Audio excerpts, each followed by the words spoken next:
Good morning my dear student, कैसे हैं आप। मैं उम्मीद करता हूं कि आपने ज़रूर प्रीवियस लेक्चर देखा होगा। उसी प्रीवियस लेक्चर के जो आगे का जो स्टेप है, हमारा जो फिजिकल वर्ल्ड है, उसी के आगे का स्टेप हम लेके आए हैं। मेरा नाम है राकेश कुमार विश्वकर्मा। इस छोटे channel physics of by Rakesh sir में आपका स्वागत है। वीडियो ज़रूर देखिए, कमेंट ज़रूर करिएगा कैसा वीडियो आपको लग रहा है। तो चलिए आगे शुरू करते हैं। आगे जो हमारा है scope and excitement of physics, scope and excitement of physics. तो scope and excitement of physics में हम देखते हैं कि जो साइज ऑफ न्यूक्लियस है, जो साइज ऑफ न्यूक्लियस है, और जो इसमें आपका तो इसमें देखिए जो स्कोप ऑफ फिजिक्स क्या है कि वेरी वाइड, यानी स्कोप ऑफ जो physics is very wide. In physics we can study and measure mass, length, energy, time and other physical quantities. Physics की जो साइड है बहुत वाइड है, बहुत है। हम इसमें हम क्या स्टडी करेंगे? मास, लेंथ, टाइम, टेम्परेचर, बहुत सारी जो फिजिकल क्वांटिटीज़ होती हैं, जो कि जैसे जैसे चैप्टर बढ़ रहा आप देखेंगे बहुत सारे फिजिकल क्वांटिटीज़ होती हैं, उनके बारे में हम क्या करेंगे? स्टडी करते हैं और कंटिन्यूअस स्टडी करेंगे। और इसमें जो रेंज ऑफ जो डिस्टेंस है, डिस्टेंस है, वे स्टडी इन फिजिक्स क्या करता है? वेरी करता है। कितने से? 10⁻14 मीटर। साइज ऑफ न्यूक्लियस कितनी होती है? 10⁻14 in metre size of nucleus है, टू 10⁻26 मीटर यानी साइज ऑफ इनवर्स। कहाँ से कहाँ तक ये वेरी कर रहा है? 10⁻14 मीटर जो साइज ऑफ न्यूक्लियस होती है, आप लगा सकते हो 1/10⁴, यानी डिवाइड करें कितना कम होता साइज ऑफ न्यूक्लियस। और जो इन्वर्स होता है, इन्वर्स की जो साइज होती है 10⁻26 मीटर होती है, बहुत बड़ी, यानी मिनिमम और मैक्सिमम। तो 10⁻14 से 10⁻26 मीटर तक इस साइज को उसमें हम क्या करने वाले हैं? स्टडी करने वाले हैं। तो यहाँ पे स्कोप को कैसे आपको समझाया गया है? स्कोप में कितने देखिए, एक मैक्रोस्कोपिक और मैक्रो एंड माइक्रोस्कोपिक है। तो यहाँ पे देखिए जो आपका माइक्रो है, मैक्रोस्कोपिक है और माइक्रो है। तो जो आपका मैक्रो होता है, मैक्रोस्कोपिक में हम बड़ी चीज़ों के स्टडी करेंगे। किसकी? बड़ी चीज़ों की हम स्टडी करेंगे मैक्रो में। और माइक्रो में क्या करेंगे? हम छोटी चीज़ों के स्टडी करेंगे। बड़ी चीज़ों का मतलब जो मैकेनिक्स होते हैं, थर्मोडायनामिक्स होते हैं, इलेक्ट्रोमैग्नेटिज्म होते हैं, ऑप्टिक्स होते हैं, इन सब चीज़ों का हम किस में स्टडी करने वाले हैं? मैक्रोस्कोपिक में। और माइक्रो में हम क्वांटम जो फिजिक्स होती है, जो माइक्रोस्कोपिक में जो quantum physics, modern physics, electron, proton, इन छोटी छोटी चीज़ों को क्या करेंगे? हम स्टडी करेंगे। मैक्रोस्कोपिक में बड़ी चीज़ों का और माइक्रो में छोटी चीज़ों का स्टडी करेंगे। बड़ी चीज़ों के अंतर्गत क्या आता है? बड़ी चीज़ों के अंतर्गत आपका मैकेनिक्स हो गया, थर्मोडायनामिक्स हो गया, ऑप्टिक्स हो गए। ये सब किसके अंतर्गत आते हैं? बड़ी चीज़ों के अंतर्गत आते हैं, जिनमें स्टडी करेंगे। और छोटी चीज़ों में आपका क्वांटम फिजिक्स आता है, न्यूक्लियस वगैरह हम क्या करेंगे? स्टडी करेंगे। तो देखिए आगे, तो मैक्रोस्कोपिक में देखिए हमने जैसे ही बताया क्या क्या हम स्टडी करने वाले हैं। Mechanics, thermodynamics, electromagnetism and optics, क्या क्या स्टडी हम करने वाले हैं? यानी मैकेनिक्स हो गया, थर्मोडायनेमिक्स हो गया, इलेक्ट्रोमैग्नेटिज्म हो गया, क्या हो गया? इलेक्ट्रोमैग्नेटिज्म हो गया और ऑप्टिक्स। अब इनके अंतर्गत क्या क्या आते हैं? इनके अंतर्गत क्या क्या आते हैं? यानी मैकेनिक्स में आप क्या पढ़ोगे? ये 11th क्लास में है मैकेनिक्स। मोशन पढ़ेंगे, लॉ ऑफ मोशन पढ़ेंगे, वर्क एनर्जी पढ़ेंगे, सर्कुलर रोटेशनल मोशन पढ़ेंगे, ग्रेविटेशनल पढ़ेंगे, ग्रेविटेशनल फोर्स पढ़ेंगे, properties of solid liquid and gases के बारे में पढ़ेंगे, ऑसिलेटरी मोशन पढ़ेंगे और वेव्स के बारे में पढ़ेंगे। तो ये 11th में हम पढ़ेंगे, जैसे जैसे अपना स्टेप चलेगा वैसे वैसे आगे हम बढ़ते चलेंगे। थर्मोडायनामिक्स भी 11th में पढ़ेंगे, heat, temperature, law of thermodynamics, heat engine, conduction, convection and radiation, ये भी किस में है 11th में। इलेक्ट्रोमैग्नेटिज्म में हम किस में पढ़ेंगे 12th क्लास में पढ़ेंगे, चार्ज के बारे में पढ़ेंगे, करंट के बारे में, डिवाइसेस है, मैग्नेटिज्म है, electromagnetic induction, EMI electromagnetic induction, AC यानी अल्टरनेटिंग करंट और EMW यानी इलेक्ट्रोमैग्नेटिक वेव्स। और जो ऑप्टिक्स है, ऑप्टिक्स भी हम किस में पढ़ने वाले हैं 12th क्लास में पढ़ने वाले। तो ऑप्टिक्स के अंतर्गत थोड़ा 11th में आपने पढ़ा, 10th में पढ़ा है रिफ्रैक्शन एंड TIR, ये ऑप्टिक्स के अंतर्गत आते हैं। 10th में थोड़ा आपने पढ़ा है, जानकारी है मिरर्स के बारे में। और लेंस प्रिज्म भी पढ़ेंगे, डिवाइसेस, माइक्रोस्कोप, टेलीस्कोप, ये सब किस में हम पढ़ने वाले हैं 12th क्लास में ये पढ़ने वाले हैं। तो यानी 11th में आप क्या पढ़ोगे, ये किसके अंतर्गत आता है मैक्रोस्कोपिक के अंतर्गत आता है। और 11th में हम मैकेनिक्स एंड थर्मोडायनेमिक्स पढ़ेंगे, जो चीज़ें हमको क्या आती है दिखती हैं, ठीक है।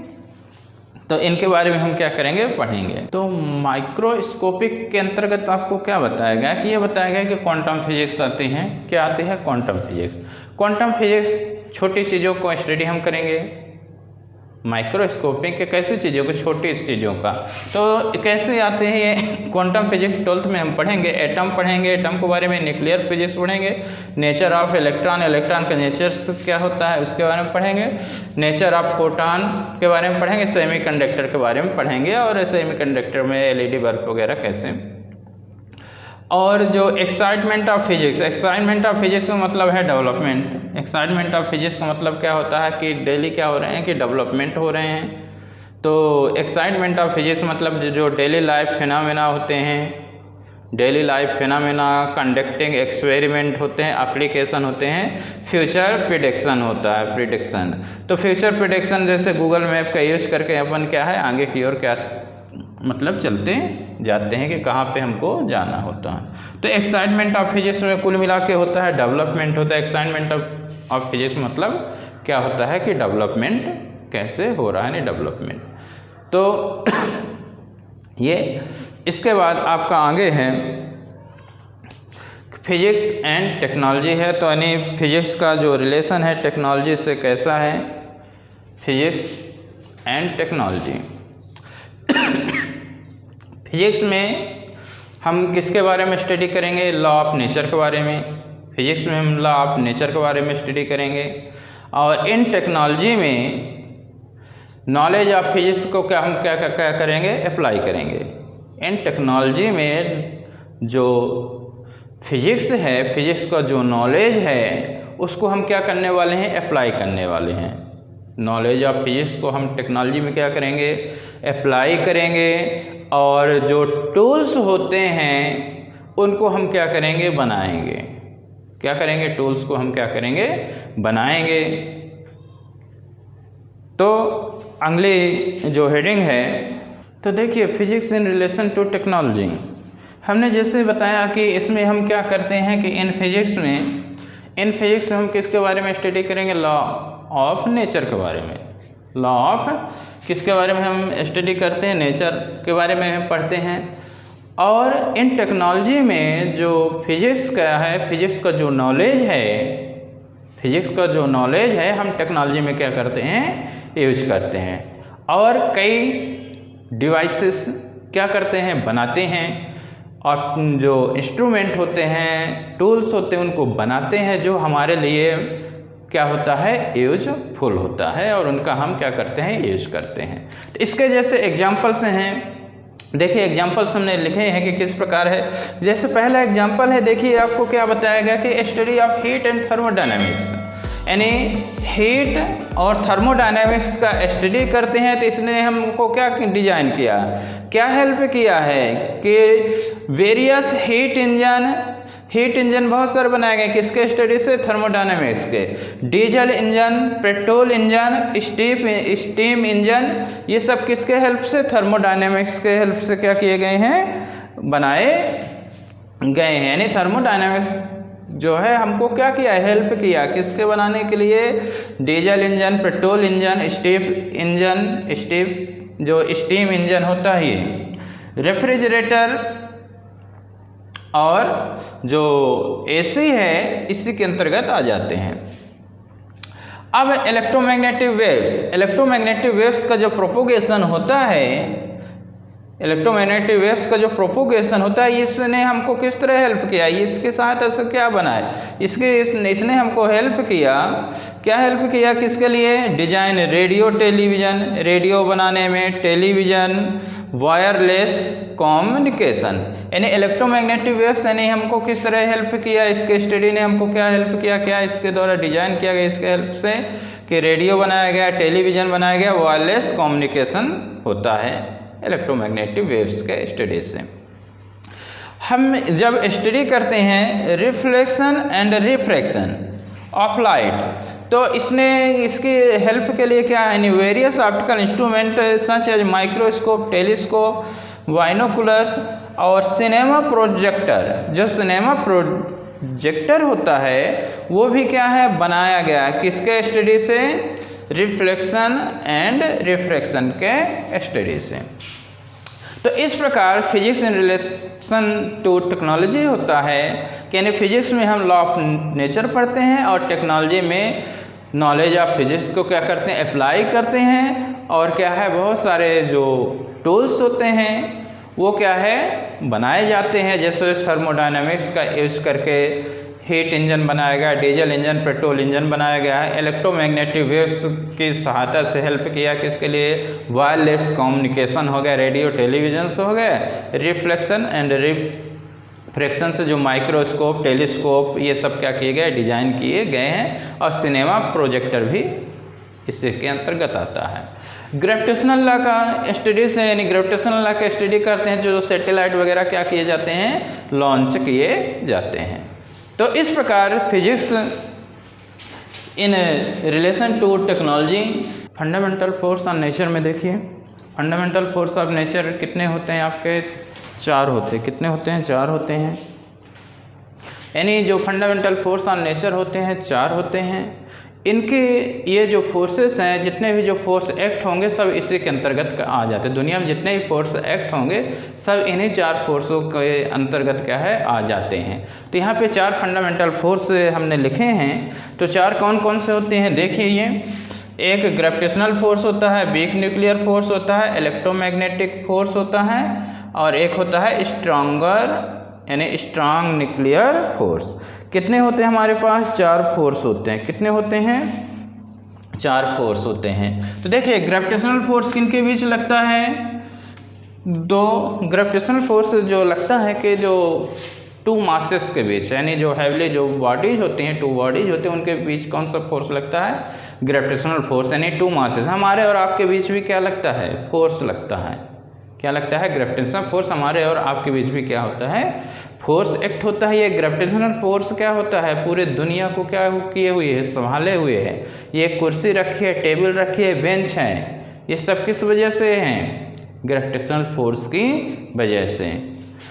लेकिन ये कैसा फोर्स है, वीकेस्ट फोर्स है। क्या है, वीकेस्ट फोर्स है। इनफाइनाइट रेंज तक क्या है, बहुत दूर तक लगता है, बहुत कम डिस्टेंस के लिए भी लगता है, और बहुत ज़्यादा डिस्टेंस के लिए भी क्या होता है, ये अप्लाई होता है।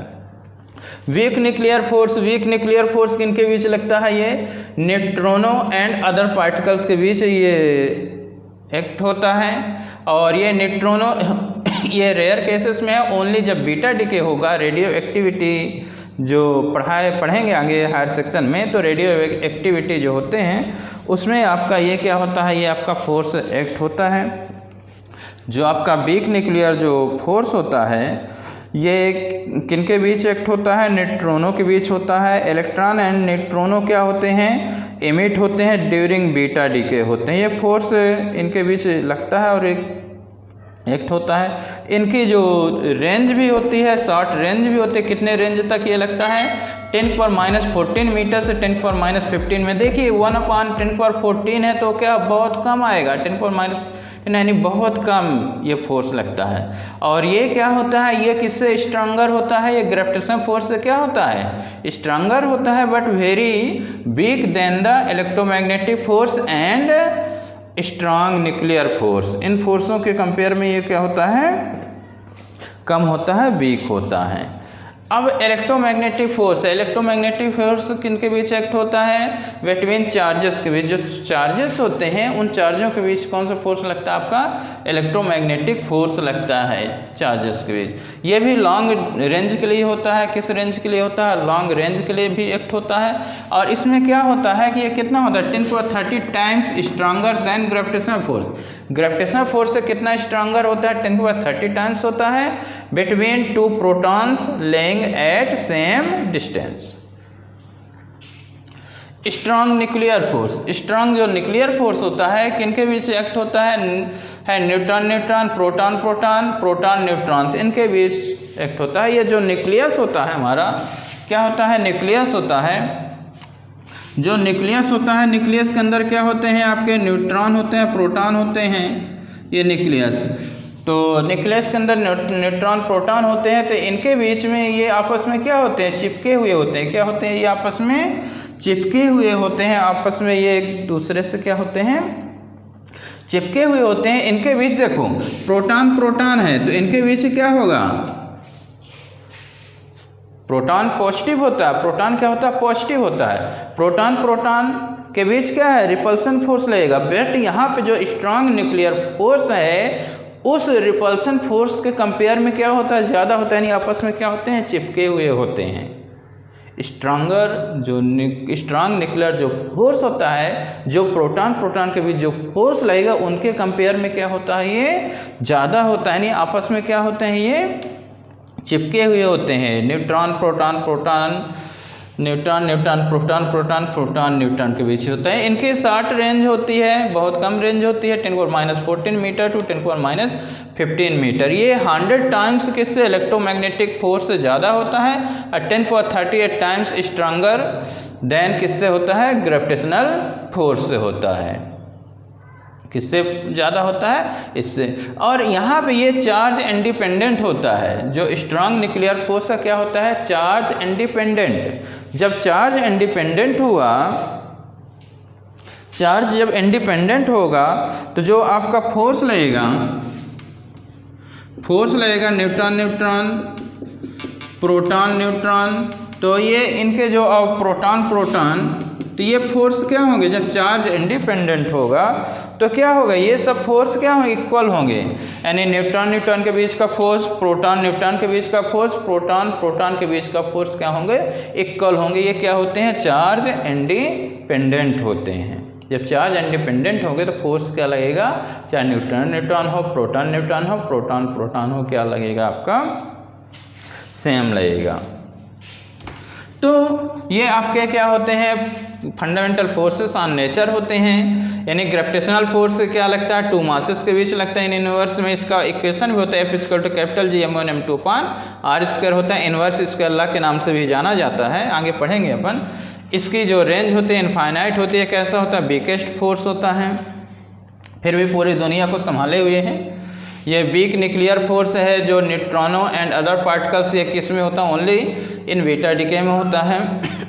इसकी शॉर्ट रेंज होती है। न्यूट्रॉनो यानी जिसे हम देख नहीं पाएंगे, जब बीटा डिके होगा उसमें हम पढ़ेंगे, स्टडी करेंगे बाकी detail. Short range 10⁻14 metre to 10⁻15 metre, stronger होता है ग्रेविटेशनल फोर्स से, लेकिन वीक होता है किससे, electromagnetic force and strong nuclear force. Electromagnetic force, ये इसको इन्वर्स स्क्वायर लॉ के नाम से भी जानेंगे, आगे पढ़ेंगे हर सेक्शन में 12th में। ये चार्जेस के बीच एक्ट होता है, लॉन्ग रेंज के लिए ये भी होता है, और 10⁻39 टाइम्स किससे होता है, ग्रेविटेशनल फोर्स स्ट्रांग होता है। और ये स्ट्रांग न्यूक्लियर फोर्स होता है। Neutron neutron, proton proton, proton neutron के बीच एक्ट होता है। इसकी भी शॉर्ट रेंज होती है, और ये 100 टाइम्स क्या होता है, स्ट्रांगर होता है। Electromagnetic force 10⁻38 times stronger then क्या होता है, आपका ग्रेविटेशनल फोर्स होता है। कंपैरिजन देख लीजिए उन्हीं चारों फोर्सों में जो होते हैं। तो कंपैरिजन में देखिए अरे जो स्ट्रॉन्ग न्यूक्लियर फोर्स है 1 है, तो ये इलेक्ट्रोमैग्नेटिक फोर्स 10⁻², यानी 1/100। 1/100 क्या हो जाएगा, बहुत कम हो जाएगा। फिर ये जो आपका है वीक न्यूक्लियर फोर्स है, यानी 1/10⁻13, 1/10⁻13 यानी कितना कम, और भी कम। और ग्रेविटेशनल फोर्स क्या होता है 10⁻38, यानी बहुत ही कम होते हैं। तो ये है, ये आपको बताया ग्रेविटेशनल फोर्स लॉन्ग रेंज के लिए होता है, ये शॉर्ट रेंज के लिए, लॉन्ग रेंज के लिए, शॉर्ट रेंज के लिए। इनकी रेंज 10⁻14 मीटर टू 10⁻15, और ये भी क्या होता है 10⁻14 मीटर टू 10⁻15 मीटर्स इनकी क्या होती है, रेंज होती है। ग्रेविटेशनल फोर्स के लिए मीडियम की ज़रूरत नहीं होती, इलेक्ट्रोमैग्नेटिक फोर्स के लिए भी मीडियम की ज़रूरत नहीं होती है। यानी जो आपका ग्रेविटेशनल फोर्स है मीडियम की ज़रूरत नहीं होती है, और इलेक्ट्रोमैग्नेटिक जो फोर्स है उसमें भी क्या है, मीडियम की ज़रूरत नहीं होती है। जिस सन और अर्थ है इनके बीच कैसा फोर्स लगता है, ग्रेविटेशनल फोर्स लगता है। कई ऐसे स्थान है जहाँ पे तो एयर है नहीं, वैक्यूम है, तो नहीं मीडियम नहीं है, फिर भी क्या लगेगा, फोर्स लगेगा, नहीं मीडियम की ज़रूरत नहीं होती है। तो ये आपको वीडियो कैसा लगा कमेंट करके ज़रूर बताइएगा, और देखते रहिए। कोई भी प्रॉब्लम है ज़रूर बताइएगा। पूरा आपका 11th NEET JEE mains content हम रखने वाले हैं। Okay, thank you.